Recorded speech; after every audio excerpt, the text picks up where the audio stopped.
नमस्कार दोस्तों, कालजयी टितिया में आप सभी का स्वागत है। प्रस्तुत है मुंशी प्रेमचंद द्वारा लिखित उपन्यास निर्मला का छठा भाग।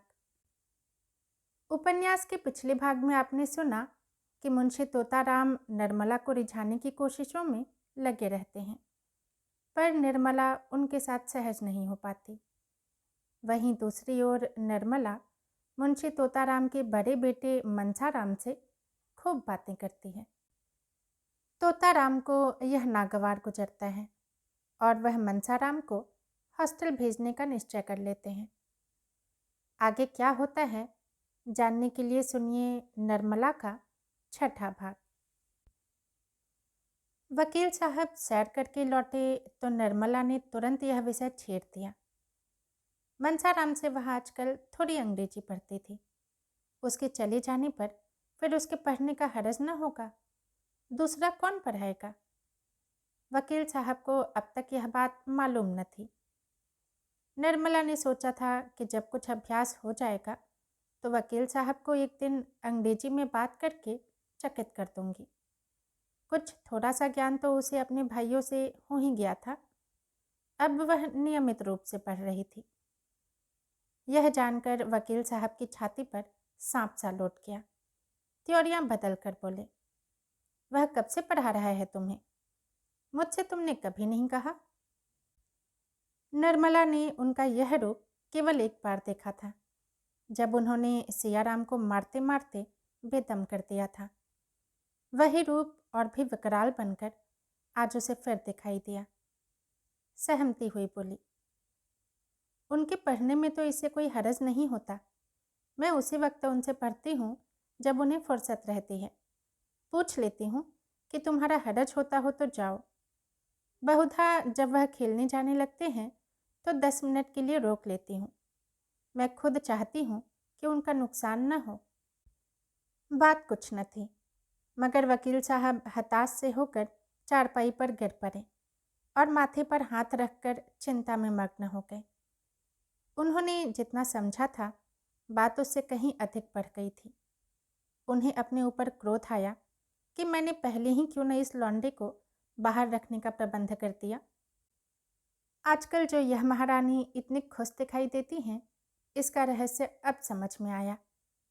पहले कभी कमरा इतना सजा सजाया न रहता था, बनाव चुनाव भी न करती थी, पर अब देखता हूँ काया पलट सी हो गई है।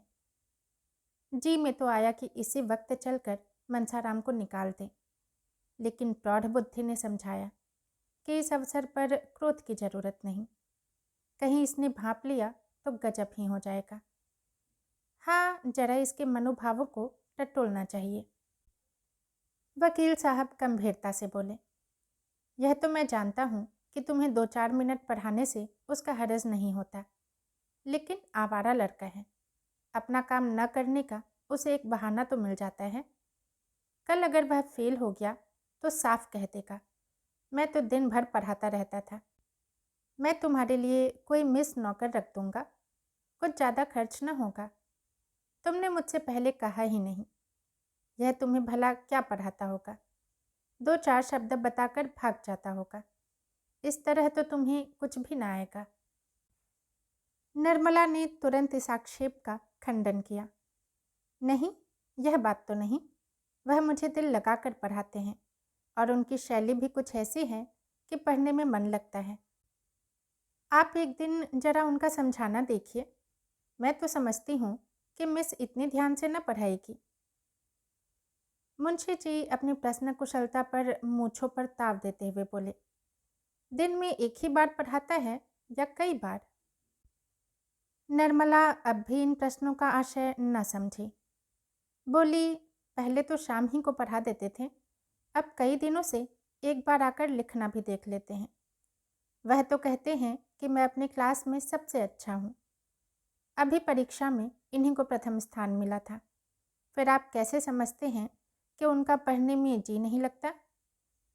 मैं इसलिए और भी कहती हूँ कि दीदी समझेंगी इसी ने यह आग लगाई है। मुफ्त में मुझे ताने सुनने पड़ेंगे।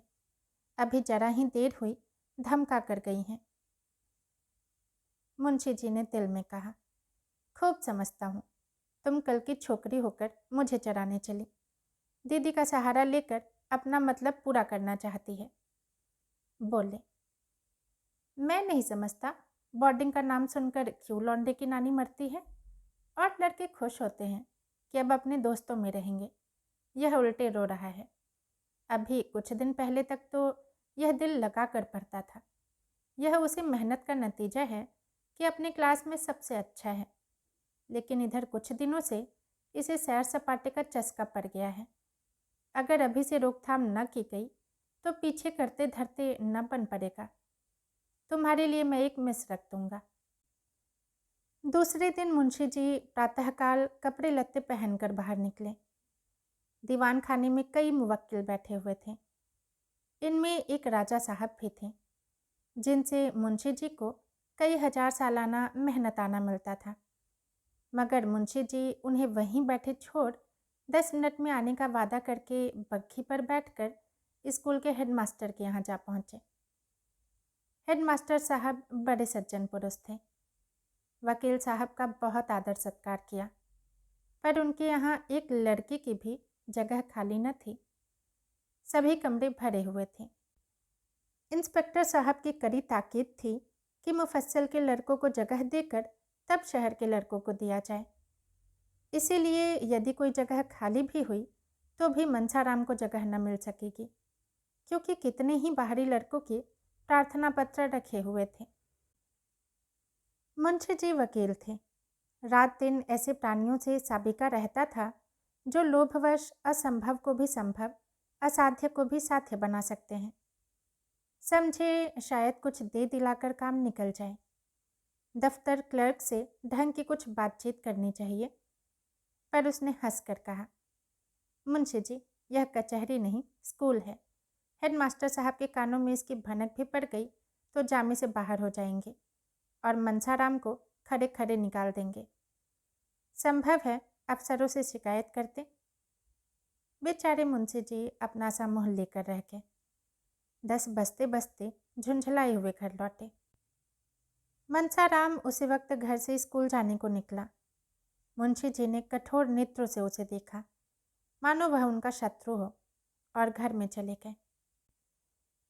इसके बाद 10-12 दिनों तक वकील साहब का यही नियम रहा कि कभी सुबह कभी शाम किसी न किसी स्कूल के हेडमास्टर से मिलते और मनसाराम को बोर्डिंग हाउस में दाखिल करने की चेष्टा करते।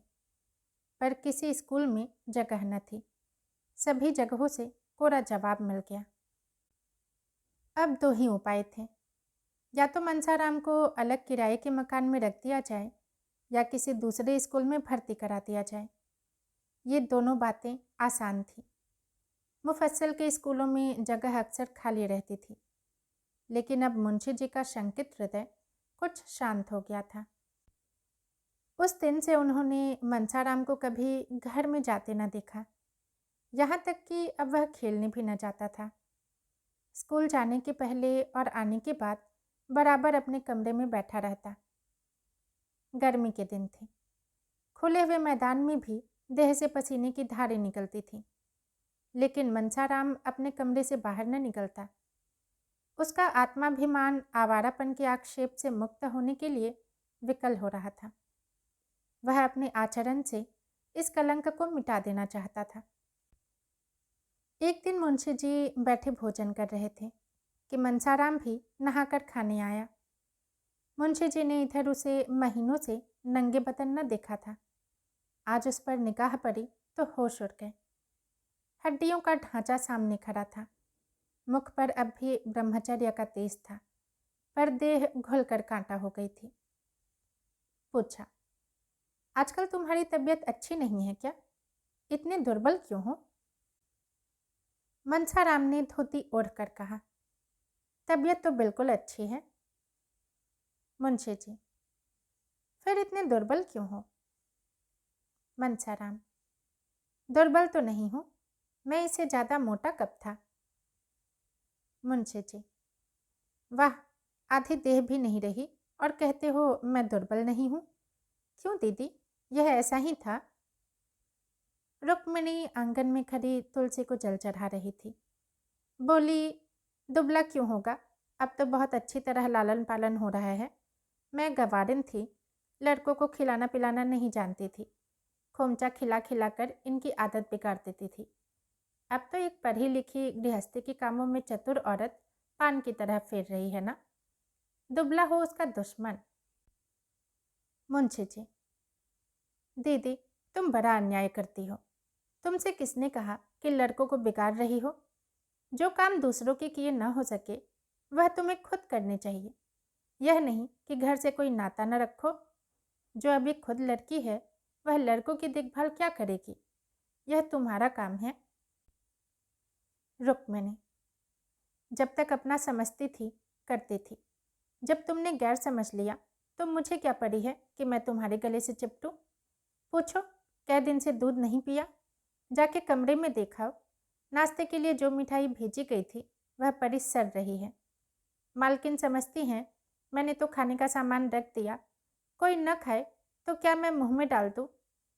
तो भैया, इस तरह वे लड़के पलते होंगे जिन्होंने कभी लाड प्यार का सुख नहीं देखा। तुम्हारे लड़के बराबर पान की तरह फेरे जाते रहे हैं। अब अनाथों की तरह रहकर सुखी नहीं रह सकते। मैं तो साफ कहती हूँ, बुरा मानकर ही कोई क्या कर लेगा। उस पर सुनती हूँ कि लड़के को स्कूल में रखने का प्रबंध कर रहे हो। बेचारे को घर में आने तक की मनाही है। मेरे पास आते भी डरता है। और फिर मेरे पास रखा ही क्या रहता है जो जाकर खिलाऊंगी? इतने में मनसाराम 2 फुलके खाकर उठ खड़ा हुआ। मुंशी जी ने पूछा, तुम खा चुके? अभी बैठे 1 मिनट से ज़्यादा नहीं हुआ। तुमने खाया क्या? 2 ही तो फुलके लिए थे। मनसाराम ने सकुचाते हुए कहा, दाल और तरकारी भी तो थी। ज़्यादा खा जाता हूँ तो गला जलने लगता है, खट्टी डकारें आने लगती हैं। मुंशी जी भोजन करके उठे तो बहुत चिंतित थे। अगर यूं ही दुबला होता गया तो उसे कोई भयंकर रोग पकड़ लेगा। उन्हें रुक्मिणी पर इस समय बहुत क्रोध आ रहा था। उन्हें यही जलन है कि मैं घर की मालकिन नहीं हूँ। यह नहीं समझती कि मुझे घर की मालकिन बनने का क्या अधिकार है। जिसे रुपए का हिसाब तक नहीं आता वह घर की स्वामिनी कैसे हो सकती है? बनी तो थी साल भर तक मालकिन, 1 पाई की बचत न होती थी। इस आमदनी में रूपकला 200-250 रुपये बचा लेती थी। इनके राज में वही आमदनी खर्च को भी पूरी न पड़ती थी। कोई बात नहीं, लाड प्यार ने इन लड़कों को चौपट कर दिया। इतने बड़े बड़े लड़कों को इसकी क्या ज़रूरत कि जब कोई खिलाए तो खाएं? इन्हें तो खुद अपनी फिक्र करनी चाहिए। मुंशी जी दिन भर उसी उधेड़ बुन में पड़े रहे। 2-4 मित्रों से भी जिक्र किया। लोगों ने कहा, उसके खेल कूद में बाधा न डालिए, अभी से उसे कैद न कीजिए। खुली हवा में चरित्र के भ्रष्ट होने की उससे कम संभावना है जितना बंद कमरे में। कुसंगत से जरूर बचाइए, मगर यह नहीं कि उसे घर से निकलने ही न दीजिए। युवावस्था में एकांतवास चरित्र के लिए बहुत ही हानिकारक है। मुंशी जी को अब अपनी गलती मालूम हुई। घर लौटकर मनसाराम के पास गए। वह अभी स्कूल से आया था और बिना कपड़े उतारे एक किताब सामने खोलकर सामने खिड़की की ओर ताक रहा था। उसकी दृष्टि एक भिखारिन पर लगी हुई थी जो अपने बालक को गोद में लिए भिक्षा मांग रही थी। बालक माता की गोद में बैठा ऐसा प्रसन्न था मानो वह किसी राज सिंहासन पर बैठा हो। मनसाराम उस बालक को देखकर रो पड़ा। यह बालक क्या मुझसे अधिक सुखी नहीं है? इस अनंत विश्व में ऐसी कौन सी वस्तु है जिसे वह इस गोद के बदले पाकर प्रसन्न हो? ईश्वर भी ऐसी वस्तु की सृष्टि नहीं कर सकते। ईश्वर, ऐसे बालकों को जन्म ही क्यों देते हो जिनके भाग्य में मातृवियोग का दुख भोगना बदा हो? आज मुझसा अभागा संसार में और कौन है? किसे मेरे खाने पीने की, मरने जीने की सुध है?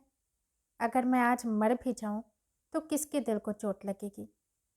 पिता को अब मुझे रुलाने में मजा आता है। वह मेरी सूरत भी नहीं देखना चाहते। मुझे घर से निकाल देने की तैयारियां हो रही हैं। आह माता, तुम्हारा लाडला बेटा आज आवारा कहा जा रहा है। वही पिताजी जिनके हाथ में तुमने हम तीनों भाइयों के हाथ पकड़ाए थे, आज मुझे आवारा और बदमाश कह रहे हैं। मैं इस योग्य भी नहीं कि इस घर में रह सकूं। यह सोचते सोचते मनसाराम अपार वेदना से फूट फूट कर रोने लगा। उसी समय तोताराम कमरे में आकर खड़े हो गए। मनसाराम ने चटपट आंसू पोंछ डाले और सिर झुकाकर खड़ा हो गया। मुंशी जी ने शायद यह पहली बार उसके कमरे में कदम रखा था। मनसाराम का दिल धक धक करने लगा कि देखे आज क्या आफत आती है। मुंशी जी ने उसे रोते देखा तो एक क्षण के लिए उनका वात्सल्य घोर निद्रा से चौंक पड़ा। घबरा कर बोले, क्यों रोते क्यों हो बेटा? किसी ने कुछ कहा है? मनसाराम ने बड़ी मुश्किल से घुमरते हुए आंसुओं को रोक कर कहा, जी नहीं, रोता तो नहीं हूँ। मुंशी जी, तुम्हारी अम्मा ने तो कुछ नहीं कहा? मनसाराम, जी नहीं, वह तो मुझसे बोलती ही नहीं। मुंशी जी, क्या करूं बेटा, शादी तो इसलिए की थी कि बच्चों को माँ मिल जाएगी, लेकिन वह आशा पूरी नहीं हुई। तो क्या बिल्कुल ही नहीं बोलती? मनसाराम, जी नहीं, इधर महीनों से नहीं बोली। मुंशी जी, विचित्र स्वभाव की औरत है, मालूम ही नहीं होता कि क्या चाहती है। मैं जानता कि उसका ऐसा मिजाज होगा तो कभी शादी न करता। रोज एक न एक बात लेकर उठ खड़ी होती है। उसी ने मुझसे कहा था कि यह दिन भर न जाने कहाँ गायब रहता है। मैं उसके दिल की बात क्या जानता था। समझा तुम कुसंगत में पड़कर शायद दिन भर घूमा करते हो। कौन ऐसा पिता है जिसे अपने प्यारे पुत्र को आवारा फिरते देखकर रंज न हो? इसीलिए मैंने तुम्हें बोर्डिंग हाउस में रखने का निश्चय किया था। बस, और कोई बात नहीं थी बेटा। मैं तुम्हारा खेलना कूदना बंद नहीं कराना चाहता था। तुम्हारी यह दशा देखकर मेरे दिल के टुकड़े हुए जाते हैं। कल मुझे मालूम हुआ कि मैं भ्रम में था। तुम शौक से खेलो, सुबह शाम मैदान में निकल जाया करो। ताजी हवा से तुम्हें लाभ होगा। जिस चीज़ की ज़रूरत हो मुझसे कहो, उनसे कहने की ज़रूरत नहीं। समझ लो कि वह घर में है ही नहीं। तुम्हारी माता छोड़कर चली गई तो मैं तो हूँ। बालक का सरल निष्कपट हृदय पितृप्रेम से पुलकित हो उठा। मालूम हुआ कि साक्षात भगवान खड़े हैं। नैराश्य और शोक से विकल होकर उसने मन में अपने पिता को निष्ठुर और न जाने क्या क्या समझ रखा था। वे माता से उसे कोई गिला न था। अब उसे ज्ञात हुआ कि मैंने अपने देवतुल्य पिता के साथ कितना अन्याय किया है। पितृभक्ति की एक तरंग सी हृदय में उठी और वह पिता के चरणों में सिर रखकर रोने लगा। मुंशी जी करुणा से विह्वल हो गए। जिस पुत्र को क्षण भर आंखों से दूर देखकर उनका हृदय व्यग्र हो उठता था, जिसके शील, बुद्धि और चरित्र का अपने पराये सभी बखान करते थे, उसी के प्रति उनका हृदय इतना कठोर क्यों हो गया?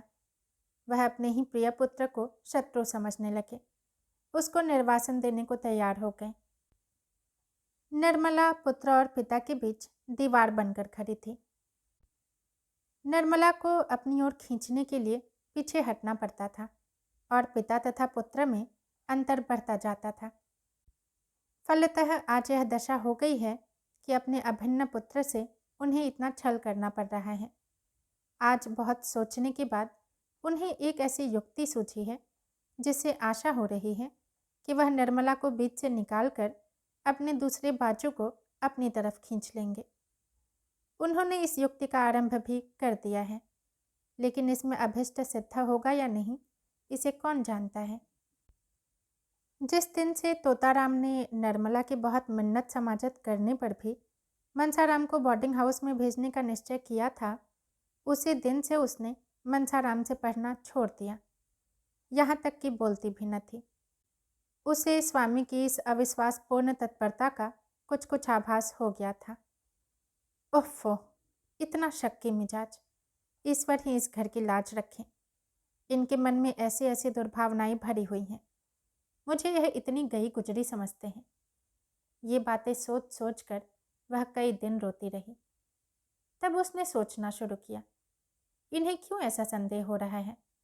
मुझ में ऐसी कौन सी बात है जो इनकी आंखों में खटकती है?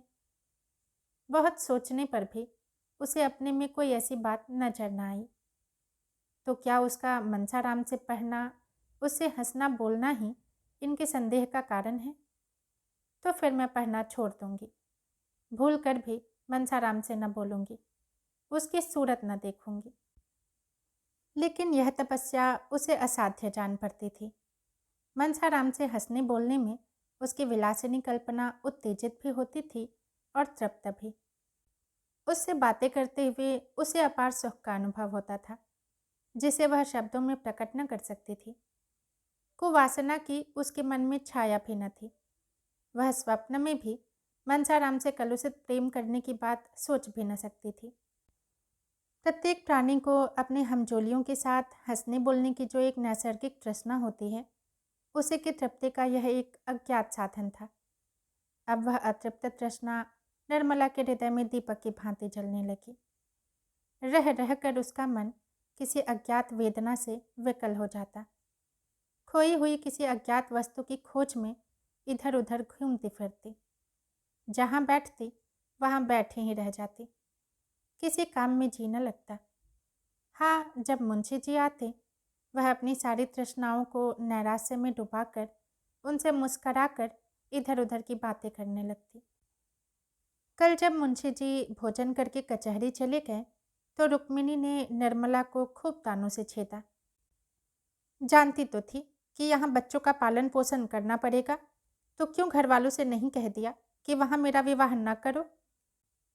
वहाँ जाती जहाँ पुरुष के सिवा और कोई न होता। वहीं यह बनाव चुनाव और छवि देखकर खुश होता, अपने भाग्य को सराहता। यहाँ बुढ़ा आदमी तुम्हारे रंग रूप हाव भाव पर क्या लट्टू होगा? इसने इन्हीं बालकों की सेवा करने के लिए तुमसे विवाह किया है, भोग विलास के लिए नहीं। वह बड़ी देर तक घाव पर नमक छिड़कती रही, पर निर्मला ने चूं तक न की। वह अपनी सफाई तो पेश करना चाहती थी, पर न कर सकती थी। अगर कहे कि मैं वही कर रही हूँ जो मेरे स्वामी की इच्छा है, तो घर का भंडा फूटता है। अगर वह अपनी भूल स्वीकार करके उसका सुधार करती है, तो भय है कि उसका न जाने क्या परिणाम हो। वह यूं बड़ी स्पष्टवादिनी थी। सत्य कहने में उसे संकोच या भय न होता था, लेकिन इस नाजुक मौके पर उसे चुप्पी साधनी पड़ी। इसके सिवा दूसरा उपाय न था।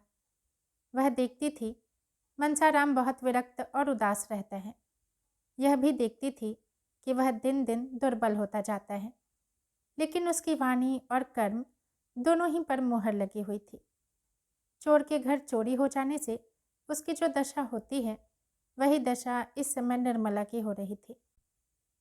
जब कोई बात हमारी आशा के विरुद्ध होती है, तभी दुख होता है। मनसाराम को निर्मला से कभी इस बात की आशा न थी कि वे उसकी शिकायत करेंगी, इसलिए उसे घोर वेदना हो रही थी। वह क्यों मेरी शिकायत करती हैं? क्या चाहती हैं? यही न कि वह मेरे पति की कमाई खाता है, इसके पढ़ाई लिखाने में रुपए खर्च होते हैं, कपड़ा पहनता है। उनकी यही इच्छा होगी कि यह घर में न रहे। मेरे न रहने से उनके रुपए बच जाएंगे।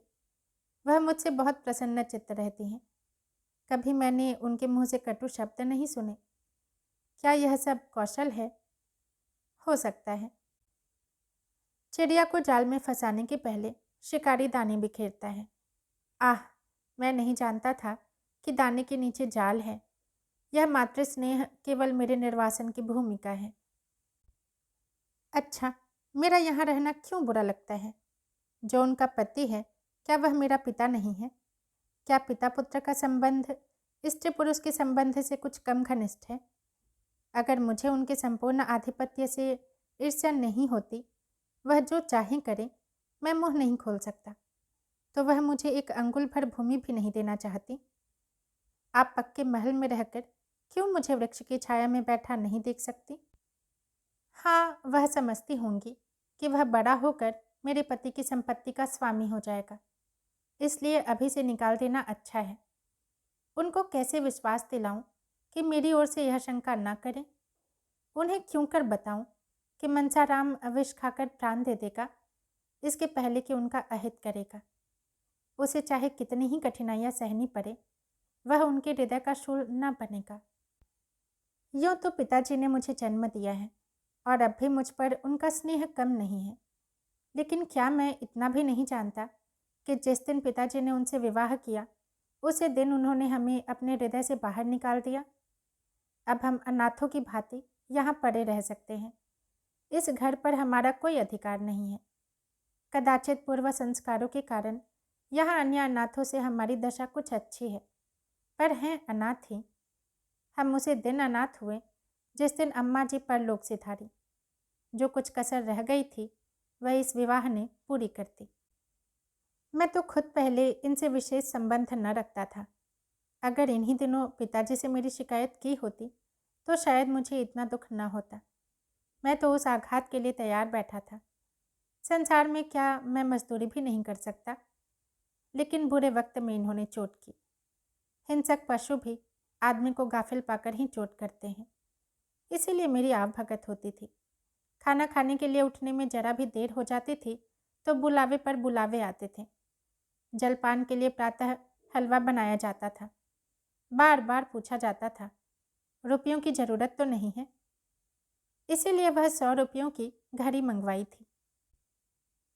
मगर क्या इन्हें कोई दूसरी शिकायत न सूझी? जो मुझे आवारा कहा। आखिर उन्होंने मेरी क्या आवारागर्दी देखी? यह कह सकती थी कि इसका मन पढ़ने लिखने में नहीं लगता, एक न एक चीज़ के लिए नित्य रुपए मांगता रहता है। यही एक बात उन्हें क्यों सूझी? शायद इसीलिए कि यही सबसे कठोर आघात है जो वह मुझ पर कर सकती हैं। पहली ही बार इन्होंने मुझ पर अग्निबाण चला दिया, जिससे कहीं शरण नहीं। इसीलिए ना कि वह पिता की नज़रों से गिर जाए। मुझे बोर्डिंग हाउस में रखने का तो एक बहाना था। उद्देश्य यह था कि इसे दूध की मक्खी की तरह निकाल दिया जाए। 2-4 महीने के बाद खर्च वर्च देना बंद कर दिया जाए, फिर चाहे मरे या जिए। अगर मैं जानता कि यह प्रेरणा इनकी ओर से हुई है तो कहीं जगह न मिलने पर भी जगह निकाल लेता। नौकरों की कोठरियों में तो जगह मिल जाती, बरामदे में पड़े रहने के लिए बहुत जगह मिल जाती। खैर, अब सपेरा है।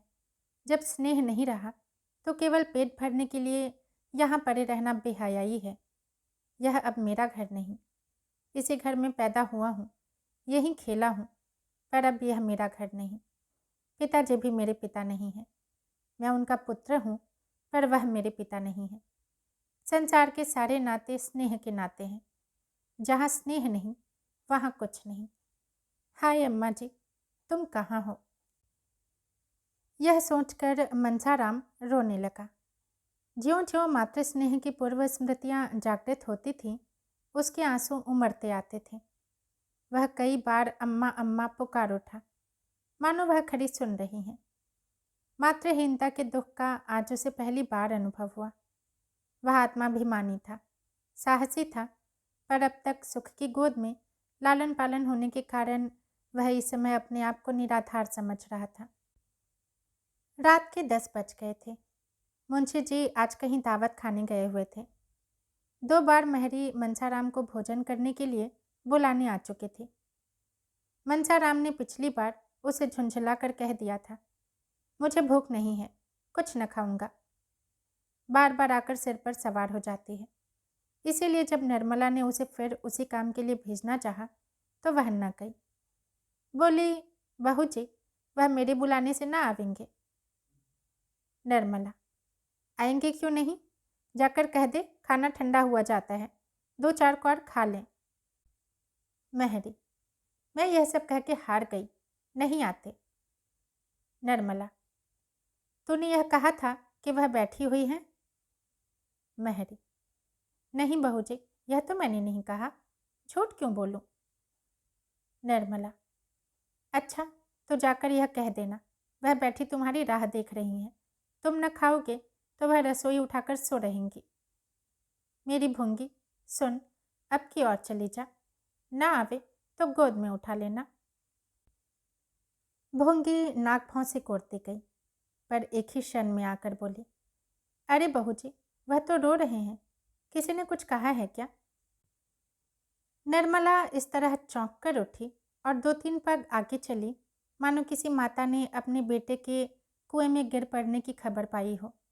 फिर वह ठिठक गई और फुंगी से बोली, रो रहे हैं? तूने पूछा नहीं क्यों रो रहे हैं? भूंगी, नहीं बहू जी, यह तो मैंने नहीं पूछा, झूठ क्यों बोलूं? वह रो रहे हैं। इस निस्तब्ध रात्रि में अकेले बैठे हुए वह रो रहे हैं। माता की याद आई होगी। कैसे जाकर उन्हें समझाऊं? हाय, कैसे समझाऊं? यहाँ तो छींकते नाक कटती है। ईश्वर, तुम साक्षी हो। अगर मैंने उन्हें भूल से भी कुछ कहा हो तो वह मेरे आगे आए।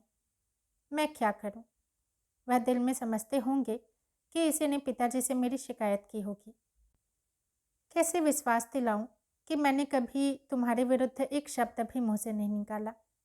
अगर मैं ऐसे देवकुमार के से चरित्र रखने वाले युवक का बुरा चेतूं तो मुझसे बढ़कर राक्षसी इस संसार में न होगी। निर्मला देखती थी कि मनसाराम का स्वास्थ्य दिन दिन बिगड़ता जाता है। वह दिन दिन दुर्बल होता जाता है। उसके मुख की निर्मल कांति दिन दिन मलिन होती जाती है। उसका साहस बदन संकुचित होता जाता है। इसका कारण भी उसे छिपा न था, पर वह इस विषय में अपने स्वामी से कुछ न कह सकती थी। यह सब देख देख कर उसका हृदय विदीर्ण होता रहता था, पर उसकी जबान न खुल सकती थी। वह कभी कभी मन में झुंझलाती कि मनसाराम क्यों जरा सी बात पर इतना शोक करता है। क्या इनके आवारा कहने से वह आवारा हो गया? मेरी और बात है, एक जरा सा शक मेरा सर्वनाश कर सकता है, पर उसे ऐसी बातों की इतनी क्या परवाह। उसके जी में प्रबल इच्छा हुई कि चलकर उन्हें चुप कराऊं और लाकर खाना खिला दूं। बेचारे रात भर भूखे पड़े रहेंगे। हाय, मैं इस उपद्रव की जड़ हूँ। मेरे आने के पहले इस घर में शांति का राज्य था। पिता बालकों पर जान देता था। बालक पिता को प्यार करते थे। मेरे आते ही सारी बाधाएं आ खड़ी हुई। इनका अंत क्या होगा भगवान ही जाने। भगवान मुझे मौत भी नहीं देते। बेचारा अकेले भूखों पड़ा है। उस वक्त भी मुंह जूठा करके उठ गया था, और उसका आहार ही क्या है। जितना वह खाता है उतना तो 1-2 साल के बच्चे खा जाते हैं। निर्मला चली, पति की इच्छा के विरुद्ध चली। जो नाते में उसका पुत्र होता था उसी को मनाने जाते उसका हृदय कांप रहा था। उसने पहले रुक्मिणी के कमरे की ओर देखा। वह भोजन करके बेखबर सो रही थी। फिर बाहर कमरे की ओर गई। वहां सन्नाटा था। मुंशी जी अभी न आए थे। यह सब देखभाल कर वह मनसाराम के कमरे के सामने जा पहुंची। कमरा खुला हुआ था। मनसाराम एक पुस्तक सामने रखे मेज पर सिर झुकाए बैठा हुआ था, मानो शोक और चिंता की सजीव मूर्ति हो। निर्मला ने पुकारना चाहा, पर उसके कंठ से आवाज न निकली। सहसा मनसाराम ने सिर उठाकर द्वार की ओर देखा। निर्मला को देखकर अंधेरे में पहचान न सका। चौंक कर बोला, कौन? निर्मला ने कांपते हुए स्वर में कहा, मैं तो हूँ। भोजन करने क्यों नहीं चल रहे हो? कितनी रात गई? मनसाराम ने मुंह फेर कर कहा, मुझे भूख नहीं है। निर्मला, यह तो 3 बार भूंगी से सुन चुकी हूँ। मनसाराम, तो चौथी बार मेरे मुंह से सुन लीजिए। निर्मला, शाम को भी तो कुछ नहीं खाया था, भूख क्यों नहीं लगती? मनसाराम ने व्यंग्य की हंसी हंसकर कहा, बहुत भूख लगेगी तो आएगा कहाँ से? यह कहते कहते मनसाराम ने कमरे का द्वार बंद करना चाहा, लेकिन निर्मला किवाड़ों को हटाकर कमरे में चली आई और मनसाराम का हाथ पकड़ सजल नेत्रों से विनय मधुर स्वर में बोले, मेरे कहने से चलकर थोड़ा सा खा लो। तुम न खाओगे तो मैं भी जाकर सो रहूंगी। 2 ही कौर खा लेना। क्या मुझे रात भर भूखों मारना चाहते हो? मनसाराम सोच में पड़ गया। अभी भोजन नहीं किया, मेरे ही इंतजार में बैठी रही। यह स्नेह, वात्सल्य और विनय की देवी है या ईर्ष्या और अमंगल की मायाविनी मूर्ति? उसे अपनी माता का स्मरण हो आया। जब वह रूठ जाता था तो वे भी इसी तरह मनाने आया करती थी, और जब तक वह न जाता था वहाँ से न उठती थी। वह इस विनय को अस्वीकार न कर सका। बोला, मेरे लिए आपको इतना कष्ट हुआ, इसका मुझे खेद है। मैं जानता कि आप मेरे इंतजार में भूखी बैठी हैं, तो तभी खा आया होता। निर्मला ने तिरस्कार भाव से कहा, यह तुम कैसे समझ सकते थे कि तुम भूखे रहोगे और मैं खाकर सो रहूंगी? क्या भी माता का नाता होने से ही मैं ऐसी स्वार्थिनी हो जाऊंगी? सहसा मर्दाने कमरे में मुंशी जी के खांसने की आवाज़ आई। ऐसा मालूम हुआ कि वह मनसाराम के कमरे की ओर आ रहे हैं। निर्मला के चेहरे का रंग उड़ गया। वह तुरंत कमरे से निकल गई और भीतर जाने का मौका न पाकर कठोर स्वर में बोली, मैं लौंडी नहीं हूँ कि इतनी रात तक किसी के लिए रसोई के द्वार पर बैठी रहूं। जिसे न खाना हो वह पहले ही कह दिया करे। मुंशी जी ने निर्मला को वहां खड़े देखा। यह अनर्थ, यह यहाँ क्या करने आ गई? बोले, यहाँ क्या कर रही हो? निर्मला ने कर्कश स्वर से कहा, कर क्या रही हूँ? अपने भाग्य को रो रही हूँ। बस सारी बुराइयों की जड़ मैं ही हूँ। कोई इधर रूठा है, कोई उधर मुंह फुलाए खड़ा है। किस किस को मनाऊं और कहाँ तक मनाऊं? मुंशी जी ने कुछ चकित होकर कहा, बात क्या है? निर्मला, भोजन करने नहीं आते, और क्या बात है? 10 दफे महरी को भेजी, आखिर आप दौड़ी आई। इन्हें तो इतना कह देना आसान है, मुझे भूख नहीं है। यहाँ तो घर भर की लौंडी हूँ, सारी दुनिया मुंह में कालिक पोतने को तैयार। किसी को भूख ना हो, पर कहने वालों को यह कहने से कौन रोकेगा कि पिशाचिनी किसी को खाना नहीं देती? मुंशी जी ने मनसाराम से कहा, खाना क्यों नहीं खा लेते हो जी? जानते हो क्या वक्त है? मनसाराम स्तंभित सा खड़ा था।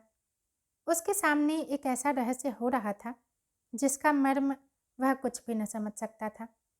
जिन नेत्रों में एक क्षण पहले विनय के आंसू भरे थे, उसमें अकस्मात ईर्ष्या की ज्वाला कहाँ से आ गई? जिन अधरों से एक क्षण पहले सुधा वृष्टि हो रही थी, उनमें से विष प्रवाह क्यों होने लगा? उसे अर्ध चेतना की दशा में बोला, मुझे भूख नहीं है। मुंशी जी ने खुड़क कर कहा, क्यों भूख नहीं है? भूख नहीं थी तो शाम को क्यों न कहला दिया? तुम्हारी भूख के इंतजार में कौन सारी रात बैठा रहे? तुम में पहले तो यह आदत न थी, रूठना कब से सीख लिया? जाकर खा लो। मनसाराम, जी नहीं, मुझे जरा भी भूख नहीं है। तोताराम ने दांत पीस कर कहा, अच्छी बात है, जब भूख लगे तब खाना। यह कहते हुए वह अंदर चले गए। निर्मला भी उनके पीछे ही चली गई। मुंशी जी तो लेटने चले गए। उसने जाकर रसोई उठा दी और कुल्ला कर पान खा मुस्कराती हुई आ पहुंची। मुंशी जी ने पूछा, खाना खा लिया ना? निर्मला, क्या करती, किसी के लिए अन्न जल छोड़ दूं? मुंशी जी, इसे न जाने क्या हो गया है, कुछ समझ में नहीं आता। दिन दिन घुलता चला जाता है, दिन भर उसी कमरे में पड़ा रहता है। निर्मला कुछ न बोली। वह चिंता के अपार सागर में डुबकियां खा रही थी। मनसाराम ने मेरे भाव परिवर्तन को देखकर दिल में क्या क्या समझा होगा। क्या उसके मन में यह प्रश्न उठा होगा कि पिताजी को देखते ही इनकी थ्योरियां क्यों बदल गई? इसका कारण भी क्या उसकी समझ में आ गया होगा? बेचारा खाने आ रहा था, तब तक यह महाशय न जाने कहाँ से फट पड़े। इस रहस्य को उसे कैसे समझाऊं? समझाना संभव भी नहीं। मैं किस विपत्ति में फंस गई। सवेरे वह उठकर घर के काम धंधे में लग गई। सहसा 9 बजे भुंगी ने आकर कहा, मनसा बाबू तो अपने कागज पत्तर सब इक्के पर लाद रहे हैं। निर्मला ने हक बकाकर कहा, इक्के पर लाद रहे हैं? कहाँ जाते हैं? भुंगी, मैंने पूछा तो बोले अभी स्कूल में ही रहूंगा। मनसाराम प्रातःकाल उठकर अपने स्कूल के हेडमास्टर साहब के पास गया था और अपने रहने का प्रबंध कराया था। हेडमास्टर साहब ने पहले तो कहा, यहाँ जगह नहीं है, तुमसे पहले ही कितने ही लड़कों के प्रार्थना पत्र पड़े हुए हैं, लेकिन जब मनसाराम ने कहा मुझे जगह न मिलेगी तो कदाचित मेरा पढ़ना न हो सके और मैं इम्तहान में शरीक न हो सकूं, तो हेडमास्टर साहब को हार माननी पड़ी। मनसाराम के प्रथम श्रेणी में पास होने की आशा थी। अध्यापकों को विश्वास था कि वह उस शाला की कीर्ति को उज्जवल करेगा। हेडमास्टर साहब ऐसे लड़कों को कैसे छोड़ सकते थे। उन्होंने अपने दफ्तर का कमरा खाली करा दिया। इसीलिए मनसाराम वहां से आते ही अपना सामान इक्के पर लादने लगा। मुंशी जी ने कहा, अभी ऐसी क्या जल्दी है, 2-4 दिन में चले जाना। मैं चाहता हूँ तुम्हारे लिए कोई अच्छा सा रसोइया ठीक कर दूँ।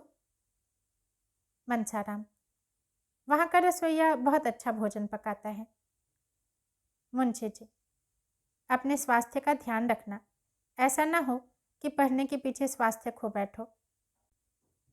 मनसाराम, वह 9 बजे के बाद कोई पढ़ने नहीं पाता और सबको नियम के साथ खेलना पड़ता है। मुंशी जी, बिस्तर क्यों छोड़ देते हो, सोओगे किस पर? मनसाराम, कंबल लिए जाता हूँ, बिस्तर की जरूरत नहीं। मुंशी जी, कहार जब तक तुम्हारा सामान रख रहा है, जाकर कुछ खा लो, रात भी तो कुछ नहीं खाया था।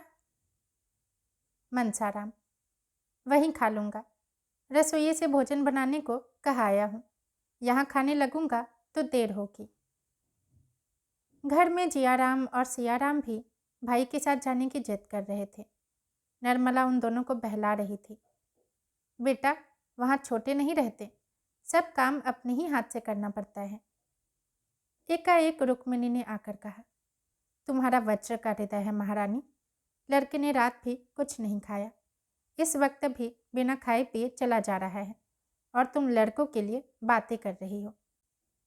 उसको तुम जानती नहीं हो, यह समझ लो कि वह स्कूल नहीं जा रहा है, वनवास ले रहा है, लौट कर फिर ना आएगा।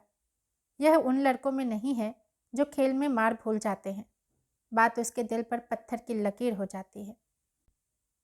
निर्मला ने कातर स्वर में कहा, क्या करूं दीदी जी, वह किसी की सुनते ही नहीं।